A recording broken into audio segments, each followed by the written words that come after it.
the question we have to ask ourselves when we make decisions is what's more important, how good the decision we make is objectively, or how good we feel about it. And most of the time, maybe not all of the time, it's more important to feel good about your decision than it is to make the best decision. You get the best job and you think you've left a better one out behind, and you won't throw yourself into this job because you're thinking all the time about the job you didn't take. You get an okay job and you throw yourself into it, and you can turn it into a great job.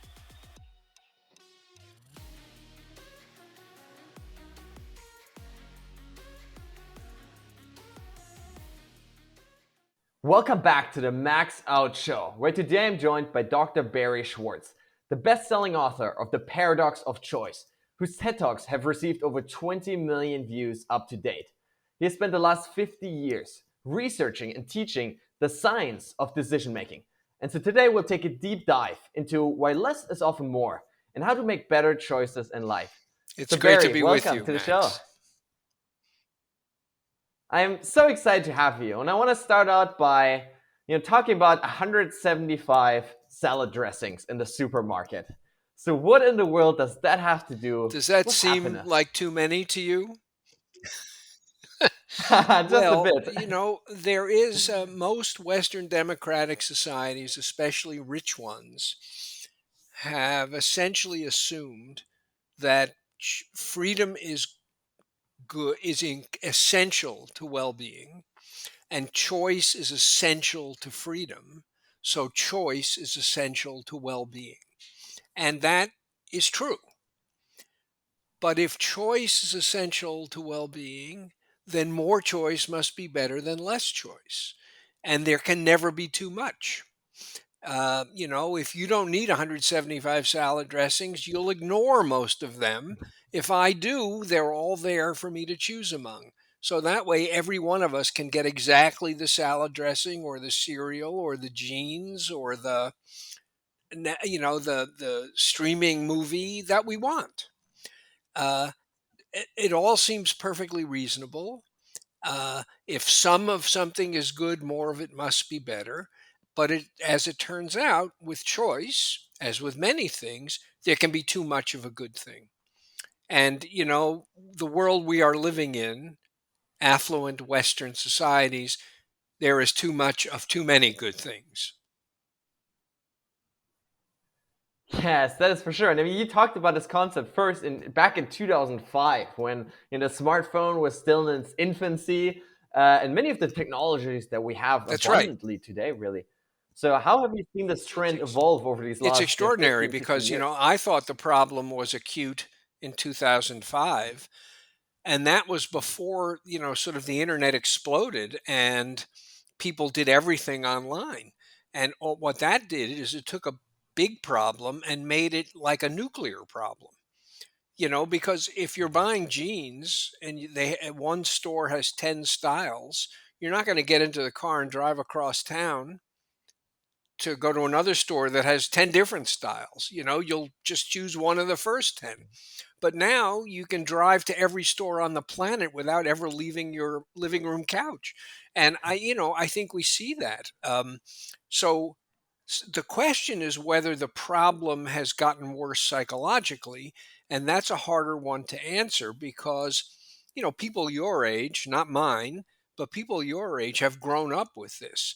And it's quite possible that you develop coping mechanisms so you can handle more choice and you find ways to limit your options even if the world isn't limiting the options you do. So maybe it isn't worse for people your age. It is certainly a nightmare for people my age. I totally feel the same. So can you share with us some of these negative effects that come when there's Sure. just too many choices when it comes to our career, when it comes to our genes, and So when it there comes are to our salad three dressings? different kinds of problems that are posed when there are too many options. Problem number one, and this is why I call the book Paradox of Choice, is that instead of being liberated by all the options, people are paralyzed. they might just as well have no options because they can't pull the trigger. And the study that showed this has become quite famous was a study in a fancy food store where they put one day 30 different flavors of jam on display, and people could, if they decided to buy one, they would save $1. They could taste them all, and if they decided to buy one, they'd save $1 on any jam they bought. And a few days later, they put 6 jams on display, same deal. And what they found is that although more people were attracted to the display that had 30 jams, a tenth as many people actually bought jam. And the reason is they Wow. couldn't figure out which jam to buy. And so they walked out with nothing. So that's problem number one. And to Yeah. me, especially in pandemic times, the most salient current example of this is trying to decide what movie to watch on Netflix or some other streaming service. I can't tell you how many times, and I should know better, but how many times I look at what's available. I spend 45 minutes looking, and then I end up watching a rerun of something I've already seen because I can't figure out which new movie I want to watch. So that's problem one. Problem two is that we make worse decisions when there are a lot of options and the options are complicated. Salad dressing isn't very complicated, jeans aren't very complicated. What house to buy, what apartment to rent, what job to take, that's a lot more complicated. It has multiple dimensions.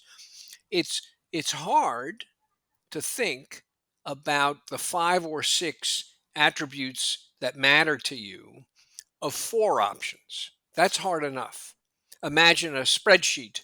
You've got 4 options, 6 attributes. Now, instead of 4 options, make it 40. 40 options, 6 attributes. Now, instead of 40, make it 400. 400 options, 6 attributes. We are likely to make mistakes.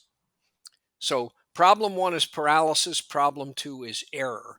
And problem three, which is the one that I focused my own work on the most, is we overcome paralysis and we choose well, say, but we're less satisfied because somehow we're convinced that one of the options we rejected would have been better. And so you sort of spend your time, instead of enjoying the option you chose, regretting the options you left behind that you didn't choose. And so you may do better but feel worse about how you've done with your decision. So those three things together really are uh, quite um, quite an impediment to making choices and then being satisfied with the choices that we make. Um, and do they occur to all for all people? No. Do they occur all the time? No. But for most people, at least some of the time, one or more of these three problems will arise, and the result is that we'll make good decisions and feel crappy about them. I don't know if you've ever had the experience of ordering something in a restaurant and the food comes and it looks wonderful, and then you casually notice what somebody's eating at the next table, and you're thinking all the time, All the right? time. So who needs that? Instead of getting what's the most out of what's in front of you, you spend your time thinking about what's not in front of you. This is so fascinating to me because it really goes back to this idea for me that the well-being that we get out of choices is really a subjective thing. I mean, we can objectively make these great decisions about which pizza to get in the evening or which house to buy, but at the end of the day, the psychology we have then, or the really subjective experience that we create, really comes down to us really looking at like and comparing that That's a also to very other important choices, point, right? and you're right, I think exactly right.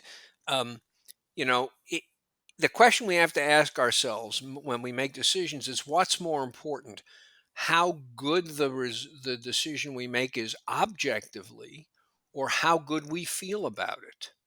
And most of the time, maybe not all of the time, it's more important to feel good about your decision than it is to make the best decision. You get the best job and you think you've left a better one out behind, and you won't throw yourself into this job because you're thinking all the time about the job you didn't take. You get an okay job and you throw yourself into it and you can turn it into a great job.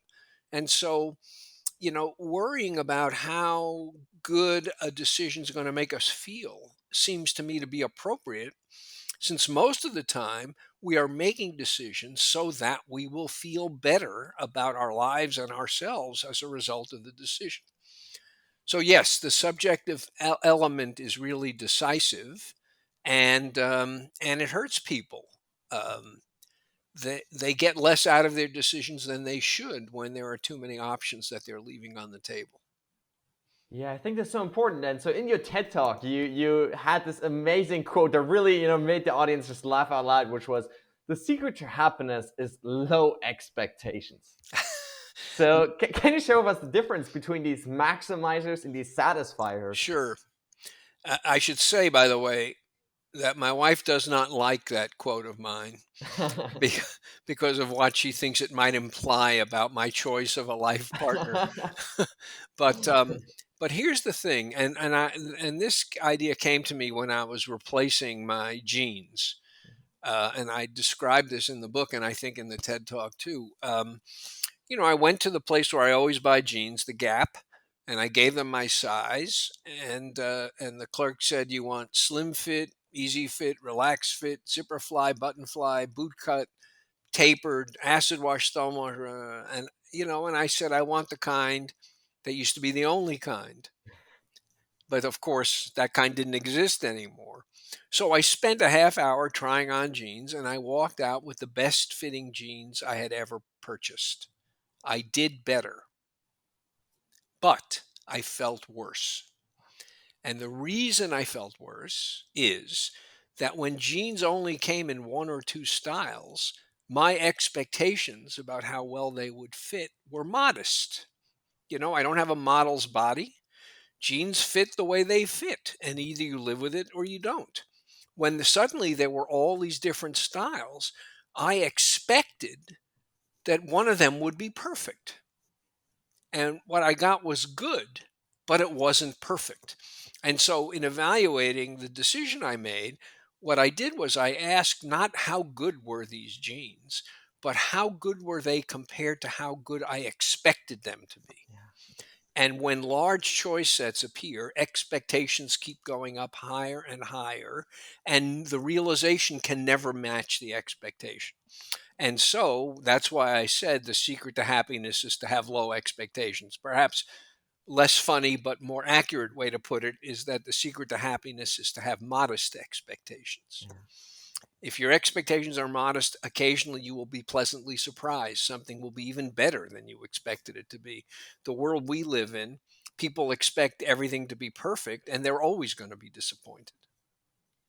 Do you see that as a problem in general in the sort of modern developed world, that we just are so abundant, so affluent, that we always expect the best out of everything, and that as soon as it is just like good or just really good, but not like the perfect thing, we immediately get frustrated? Oh, I absolutely do think it's a problem. And again, I don't think it's a big deal when you're buying jeans or salad dressings, but in the US, there are, I don't know, 100 or so really selective colleges and universities. And high achieving high school kids want to get into one of those. And they will somehow get it in their minds that Stanford is the best place for me to go. It's not. Stanford is, more or less equivalent with 20 other places, but Stanford is the best place for me to go. So they don't get into Stanford, they get into Princeton. And they go to Princeton.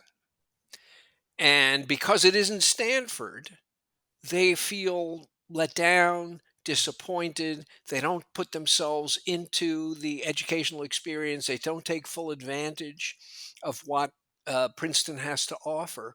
So here they are in one of the most extraordinary institutions in the world every day thinking their life would be better if only they could be at Stanford. Wow. And so they're wasting an extraordinary opportunity, and the resources that go into creating that opportunity are vast, and they're not taking full advantage because they're thinking they're not at the place that would be best for them. So that's not such a small thing. You can wreck your college, your university education that way. You can get a great job at Facebook, but you think you should be at Google, and you can wreck your experience working at Facebook that way. And you sort of go through life with one disappointment after another because the thing you have wasn't the perfect thing that you were shooting for. So I do think it really can be quite devastating when we're no longer talking about salad dressings, but instead talking about things that are much more important. Wow, this is so powerful, and honestly, I could have used this a couple years back because my big dream was getting into UC Berkeley for psychology, where you have taught before, right? I'm And I teaching didn't get there in that. now, actually. Oh, you still are, yeah. And so that to me back then was a huge bummer, right? And I had some of these experiences of really feeling let down and feeling like Yeah. I wasn't good enough, and feeling like the next choice wasn't quite as good as the one I was sort of aiming at. So how can we balance this idea of lowering or really getting our expectations to at least a modest level with goal setting and with sort of aiming high? Well, here's the problem. The problem is that you do want people to aim high, but you don't want them to aim highest. It's one thing if you're a gymnast or a soccer player to want to be the best, but you don't need that in every aspect of your life. So, being ambitious, having high aspirations and expectations is a good thing. But but if it's so pronounced that it poisons the experiences you have in wonderful places that are not at the top of your list, then it's really extremely destructive. Your question was, how do you overcome that? And the answer is, it's really hard to overcome because I think the culture we live in is one that expects us to want the best. And if you're willing to be satisfied with a good enough school or a good enough job, then there's something wrong with you. And it doesn't help. Social media don't help because you look around and everyone seems to be living a perfect life, right? Because of course everybody lies on the social media. So everybody's life but yours is perfect.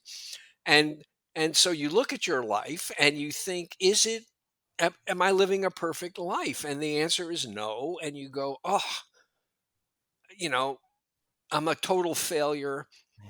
Life is a waste. Why am I spending my time? Why do I care so much? And so on and so on. So I think the kind of social comparisons that social media make easy for us really do nothing good. They raise our expectations and lower our satisfaction with the life we are actually living. So yeah, it's a huge problem. I wish I knew how to solve the problem because, I mean, it's such a waste. We make incredible opportunities available to people, privileged people, lucky people, and then they don't take full advantage of them or get full satisfaction out of them. And that's just enormous waste of resources if we're giving people great things that they don't think are great. Wow, I love that. And so what I'm getting from this really is that sometimes in certain specific situations, being this maximizer, so striving to go all out, might not even be a bad thing. It's just when we sort of take it too broad, when we say that every area of our life needs to be this picture perfect movie. Is that Or really what I'm getting at? yeah, yeah, yeah. Or there is another strategy that I don't think is easy to adopt either, which is you can have these incredibly high aspirations and know that they are unrealistic, so that when you fall short, you can still take satisfaction out of how good the experience was.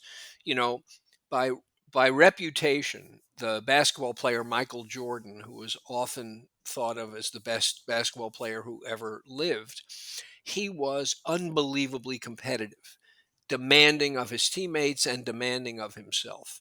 So if you asked him, "Have you ever played a perfect game?" he would tell you, "Don't be silly. Of course not." And that's how demanding he was. The best player who ever lived fell short in every game he played. Yeah. But he knew that his aspirations were unrealistic. And so he could fall short and still be incredibly satisfied with how well he played because he set these expectations unrealistically knowingly. The problem that a lot of us fall into is that when we set these expectations, unrealistic expectations, we expect to meet them. And that's what does us in. He knew he could never meet his expectations. So, you could want to go to Berkeley and instead go to some crappy school like UCLA and say, wow, I didn't go to Berkeley, but UCLA is pretty damn good. I'm going to get everything I can out of UCLA, right? But that's not what people do, or at least it's not what many people do. Where did Well, you end up going?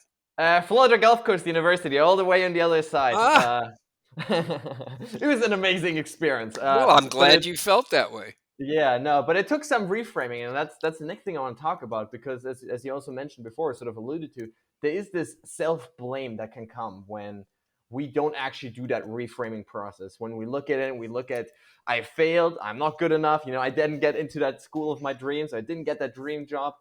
So self blame oftentimes can then occur, right? Which really just makes us feel bad about ourselves. Yep. How And can here people deal? here too, it's a double-edged sword. You want people to take responsibility for their successes and failures, but you also have to give yourself a break.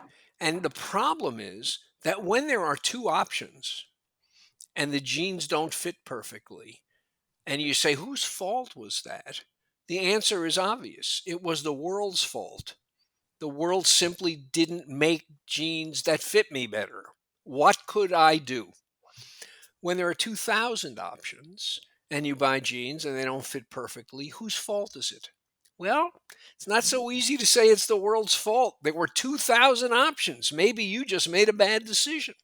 So the more options there are, the more inclined we are to take responsibility for anything in the decisions we make that's at all disappointing. And I think it's very hard to overcome that and appreciate that sometimes the world sets limits on what's possible and we just have to live within those limits. Everything about Western rich societies is trying to convince us that there are no limits. I think the pandemic taught us a lesson about limits, um, and probably got us to recalibrate a lot of aspects of our lives, uh, to somewhat more to move them to a more realistic, sort of level. But I have very little confidence that any of that will last once we slowly crawl out from under and go back to living normal life. My fear is that we'll go back to having unrealistic expectations all over again. Yeah. So can you talk to us about this voluntary act of limiting ourselves? And in your TED talk, you talk about this fish in the fish tank, Yeah, and why that actually may be a good thing. right. So you could decide I'm only going to look at 6 salad dressings, and then I'm gonna pick whichever one of those seems most appealing to me. It's hard to do that when there are 60 or 600 on the shelf, but you could do that. So what you're effectively doing is, acknowledging that the world is overrun with options and then putting blinders on so you only see some of the options. um, or online you can follow recommendations or reviews that take this extraordinarily large set of possibilities and shrink them down. There's no particular reason for you to trust those reviews. Their taste may not be your taste, but at least it simplifies the choice. And so at the end of my TED talk, I show this cartoon from the New Yorker with a parent fish and a kid fish in a little tiny fish bowl. And the caption of the cartoon is, "You can be anything you want to be, no limits." And people like us are supposed to see this and laugh at how narrow the parent fish's view is. Living in an incredibly impoverished world, it's nothing but limits. But from his point of view, from that fish's point of view, the way that fish frames life, and anything is possible. And of course, a lot of things are possible within the fishbowl, but surely not anything. And what I try to suggest in my TED talk is that we need a fishbowl. it needs to have more stuff in it than the fishbowl in the cartoon. You know, you need more than a little plastic castle, but we need something that imposes limits on the possibilities that we face and consider as we make decisions. Nobody likes that idea. Young people especially don't like that idea because, somebody will impose limits, and outside the boundaries is just the thing that you were looking for. And you go, why would you restrict me in this way? There it is. It's right across the street. Why can't I have it? So, and young people tend to think that this is the choice problem is not a problem that they have. They are masters of the universe. They can control everything.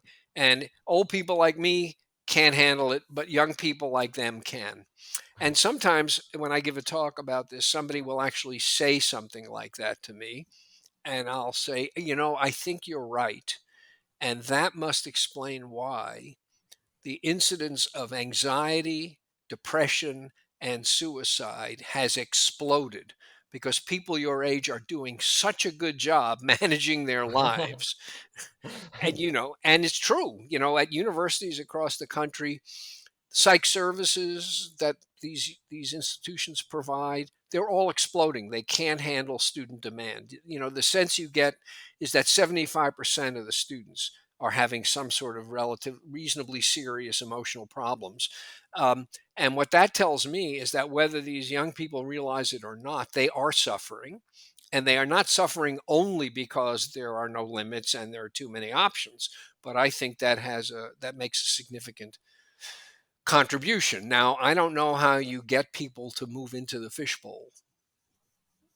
Yeah, I Uh, think it, that is the whole that is a problem. movie created. One thing that does it, in societies like the U.S., the amount of real choice that people have is largely constrained by how much money they have, and so wealth is a pretty good proxy for choice. It doesn't matter that there are 200 different styles of jeans if you can only afford jeans that cost $20 or less. And so all of a sudden, the world of possibilities has been shrunk. Uh, and it is possible that when economic hard times come and the world of possibilities shrinks, people discover that they do just as well with less as they did with more, as long as basic needs are being met. And then as the economy opens up again and people grow more prosperous, maybe they will have adopted a new mode of engaging with the world. Will have learned that good enough is good enough.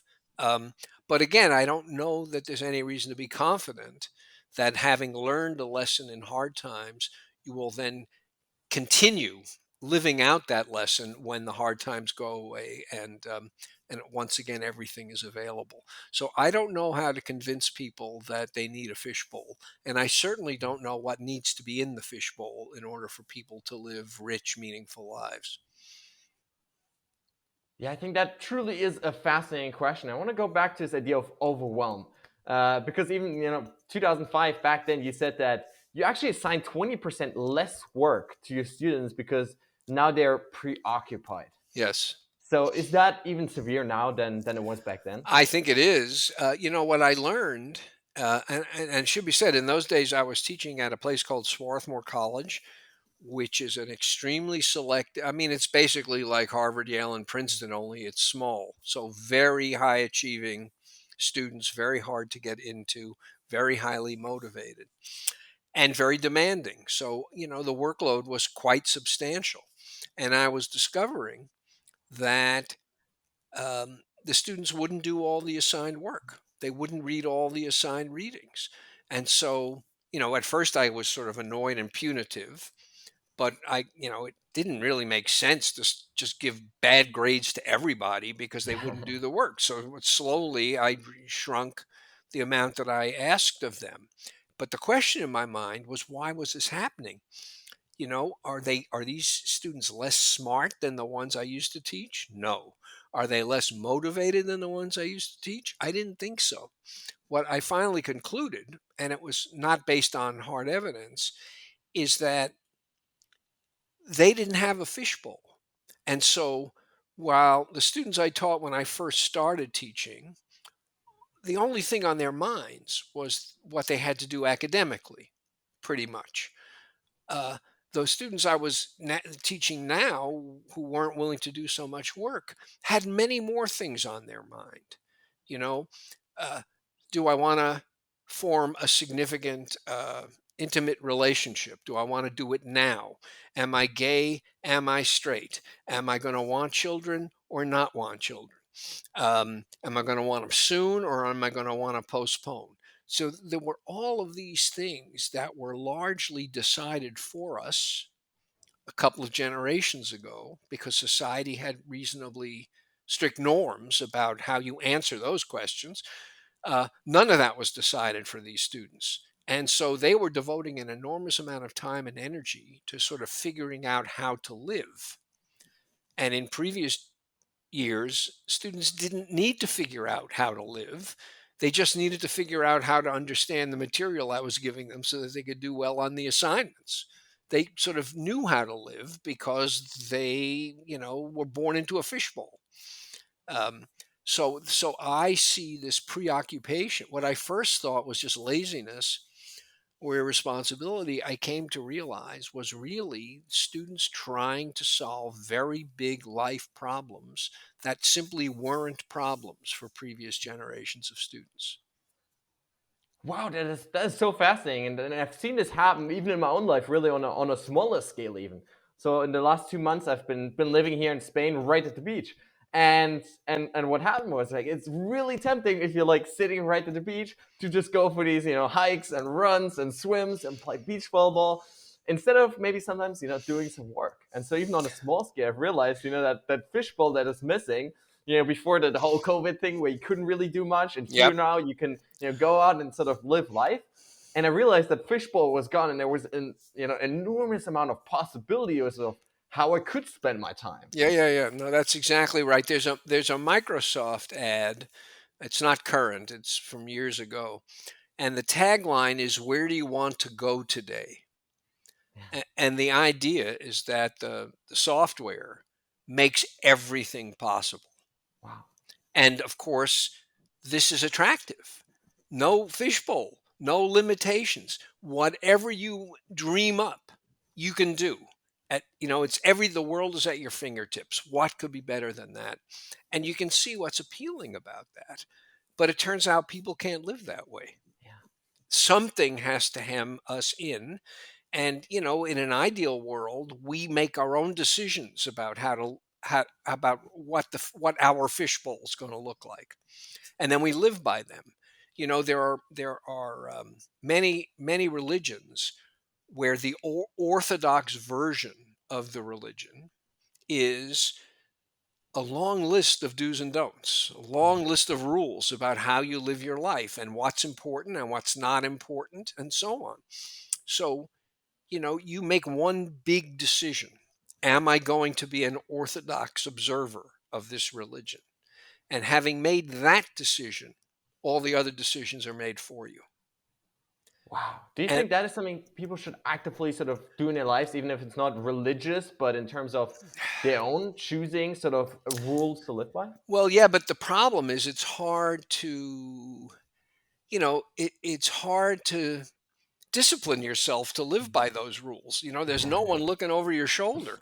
The thing about a religion is you're part of a community. The community enforces the norms, and there's all this guilt associated with violating the norms. So there's a kind of authority behind it. And it's certainly not for everybody. Most people would think that the orthodox forms of religion create way too small a fishbowl. They really hem people in more than they should be hemmed in. But the thing that strikes me is that people are attracted to that, and I think they are attracted to it in part because it's a way of solving the choice problem that they can't solve on their own. If I become an Orthodox X, everything falls into place. I know how to put one foot in front of the other. I know how to live my life. Here you are in Spain with the beach.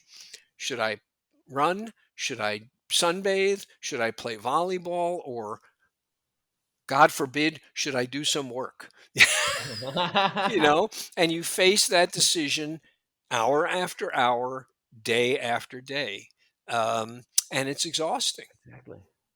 Absolutely, yeah. And what really helped me was really creating also pretty much like you allude to this sort of artificial schedule and artificial Yep. rules of like these are the times when I need to work, right? And these are the activities I'm allowed to do. And there's no Netflix, right? And there's no social media.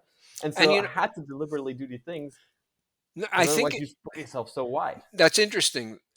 So a lot of people who were lucky enough to have the kind of job where this was possible started working from home during COVID. Now this seems fantastic, especially if you don't have kids who are going to school at home who you have to oversee. So let's simplify. It's just you and your partner, and now you don't have to commute. You can wear sweatpants all the time. You can work whenever you feel like it. What could be better? Well, the problem is that in the absence of a schedule, like you're in the office, you have to be in the office at 9 and you have to stay until 6. Do you work none of the time or do you work all of the time? And you had people on both ends of that. You had people who couldn't bring themselves to sit down and get down to business, and you had people who could never walk away Yeah, because, in this world, every minute of every day you could work. yeah, Uh, and so, although initially I think people were really attracted to the prospect of being able to work from home, they started to realize that it put incredible pressure on them that had previously been imposed from outside. They had to work within the fishbowl created by their employer's routines. Now they make their own routines, and it's exhausting. It's not only exhausting to do the work, it's exhausting to decide when to do the work, whether to do the work.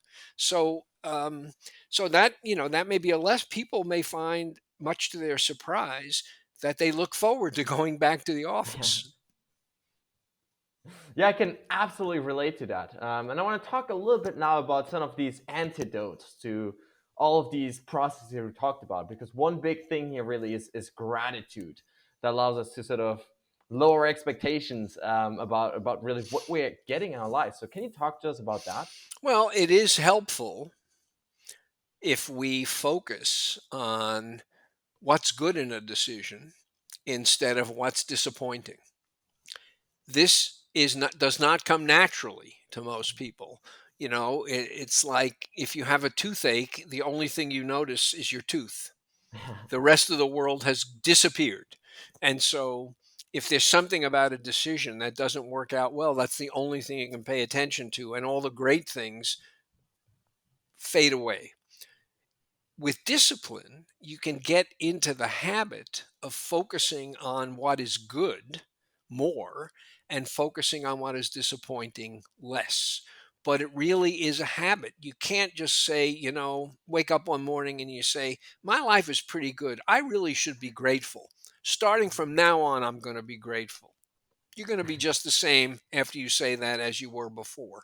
Getting into the habit of noticing what's good. You and I are having a conversation. Uh, if at the end of every day, before I go to sleep, I have a little notepad by my bedside and I write down two or three things that happened during the day that I'm grateful for. They don't have to be big things. This conversation isn't going to change either of our lives, you know, but it's good. I'm enjoying talking to you. I hope you're enjoying talking with me. For sure. And so at the end of the day, I can say had a lovely phone conversation, video conversation. Uh, you do that every night, and it becomes more natural for you to notice, call out, and appreciate the good parts of your decisions. And the consequence of that, I think, is sort of what you might call an attitude of gratitude, spending more of your psychic energy focused on what was satisfying, what was good about your decisions, and less regretting what was disappointing about your decisions. But it takes practice. If I make it into your gratitude journal tonight, that's definitely going to be the highlight of my probably my entire month. And I think, the trick is to really do it with the right spirit. It can become just a chore and you do it without really thinking much about what you're writing down. But if people appreciate what a difference it can make in the rest of their lives, so that they do it every night sort of with enthusiasm and thoughtfulness, it can really change the way in which they interpret their experiences in a way that's very helpful to them and enables them to get the kind of satisfaction out of their lives that they probably should. Oh, absolutely. And just as you mentioned before, it's really about rituals and practices and habits, right? Maybe Yep. for our listeners, it's not just about doing this once or twice, maybe, but really setting a time in your calendar, maybe scheduling it into your daily life so you can make sure that every single day you really get into that habit of performing these simple, small little steps that can really have a dramatic influence on your life. I think that's right. But we tend not to like Mhm. being slaves to habits. Yeah. It sort of makes us feel less human. Human beings are deciders. Habit, you don't decide to brush your teeth in the morning. You just do it.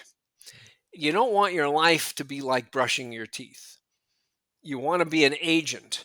And so when you say something like make it a habit, set a time, have a schedule, they go, "Who wants that?" I want to be a free choosing agent and with control over my life. Habits are the enemy of that. You become slave to your habits instead of master. And I think, again, the metaphor of the fishbowl is useful. You shouldn't make everything in your life habitual, but if you make some things in your life habitual, making the fishbowl a little simpler, it enables you to get more out of the other parts of your life that are not habitual. You shouldn't have to decide whether to brush your teeth. It's just not worth the effort. Absolutely love that. Now, Barry, we talked about a lot of great ideas, insights, tips, tools today. If you could give our listeners just one, piece of advice, one homework to take away and start applying right now, what would be that one thing? So you mentioned this a few times. The thing that I have come to conclude, maybe the single most important lesson from the work I've done, is this: good enough is virtually always good enough. If you overcome the habit of seeking the best and being dissatisfied with anything less than the best, you will probably make really quite good decisions and be a lot more satisfied with the decisions you make. And you'll discover that you got a lot more time in the day because you don't have to look at 200 pairs of jeans. You can just look at four. Pick one. And then all the time that you might have spent looking at the other 190 pairs of jeans, you can instead spend running on the beach or playing beach volleyball or listening to a podcast. So I think that that's the single most important takeaway from my point of view, is that good enough is almost always good enough. Now, Barry, I usually ask guests at the end of the show what it means for them to maximize their lives. But now it seems like that may actually be the wrong question That here. is the wrong So, question. The way to maximize your life is by satisficing.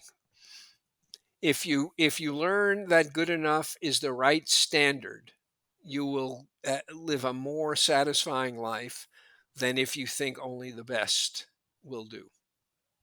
love that so much. Hey, thank you so much for coming on the show, Barry. It's been a pleasure talking to you. You're very energetic. For sure. All right, guys, that's it for today. I really hope you enjoyed this episode. I hope you gained some valuable ideas, tips, tools, tricks, mindsets, belief systems that will hopefully inspire you to take your life to the next level. At the end of the day, guys, it's all about application. The only thing that's going to set you apart tomorrow from where you are today is how much action you take with those ideas that you gained. And so I really want to challenge you at this point to, not just listen to this passively, to not just consume this, passively, just thinking about other things, but to really take those lessons, take those ideas that you just gained and start applying them to your lives, to really start taking action and sprinting towards those goals and those dreams that you have in your life. Now, guys, at this point, I want to ask you for a huge favor. If you enjoyed this episode, please consider heading over to iTunes and leaving a review, as that helps me really grow the show and reach more people, impact even more people around the world.